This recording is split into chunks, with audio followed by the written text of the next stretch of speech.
Hi foodies, ఈరోజు మా special ఏంటో తెలుసా? గోదావరి స్టైల్లో ఫిష్ పులుసు అండి. ఇది చాలా బాగుంటుంది.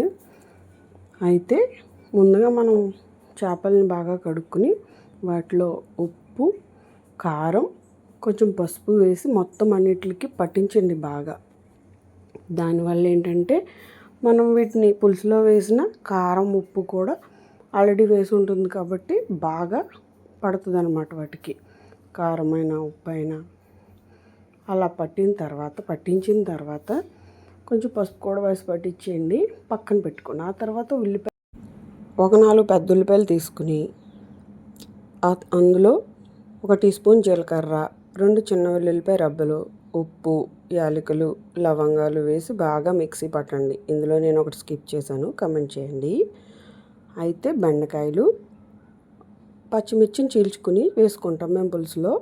అలాగే వేసి కొత్తిమీర, 1 టమాటా, 5-6 బెండకాయలు కొంచెం పెద్ద ముక్కలుగా కోసుకోండి. అప్పుడు ఆయిల్ వేసుకుని కొంచెం కరివేపాకు వేసుకుని పచ్చిమిర్చి వేసేయండి. పచ్చిమిర్చి వేసాక ఇందాక మనం పేస్ట్ చేసి పెట్టుకున్న ఉల్లిపాయ పేస్ట్ ఉంది కదా, దాన్ని బాగా వేపండి. కొంచెం ఆయిల్ ఎక్కువే పడుతుంది చేపల పులుసులో.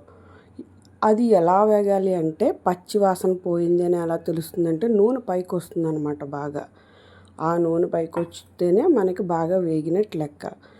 సో ఈలోపు చింతపండు మనకి దానికి సరిపడా ఒక పెద్ద నిమ్మకాయ అంతా తీసుకుని నానబెట్టుకుని బాగా ఉల్లిపాయ పేస్ట్ వేగిన తర్వాత ఫిష్ అందులో వేసేయండి. వేసిన తర్వాత గరిటె మాత్రం పెట్టకండి. గరిటె పెడితే ఏమవుతుంది అంటే ముక్కలు డిస్టర్బ్ అయిపోయి పీసులు అయిపోతాయి అన్నమాట. అవి బాగా మగ్గిన తర్వాతనే మనం చింతపండు నానబెట్టుకున్నాం కదా, ఆ పులుసు వేయండి. అది మంచి స్మెల్ వస్తుంది. అప్పుడు తెలుస్తుంది మీ చేపల పులుసు ఎలా ఉందో. అది వేసిన తర్వాత గరిటె పెట్టకుండా కేవలం గుడ్డతో మాత్రమే గిన్నెని తిప్పుతూ ఉండండి. అప్పుడు బాగా కలుస్తుంది అనమాట. ఆ తర్వాత ఇందాక మనం ఉప్పు అడ్జస్ట్ చేసుకున్నాం కదా, ఆ ఉప్పుని బట్టి మీరు మళ్ళీ ఉప్పు వేసుకోండి. వేసుకుని కొద్దిసేపు మూత పెట్టండి. కొంచెం ముక్కలు ములిగేలాగా చూసుకోండి. సో అది బాగా బాయిల్ అయ్యి మంచి వాసన వస్తుంది, మీకు ఉడికిపోయిందని తెలుస్తుంది. లాస్ట్లో కొత్తిమీర గార్నిష్ చేసి రైస్లో వేసుకుని తింటే చాలా బాగుంటుందండి.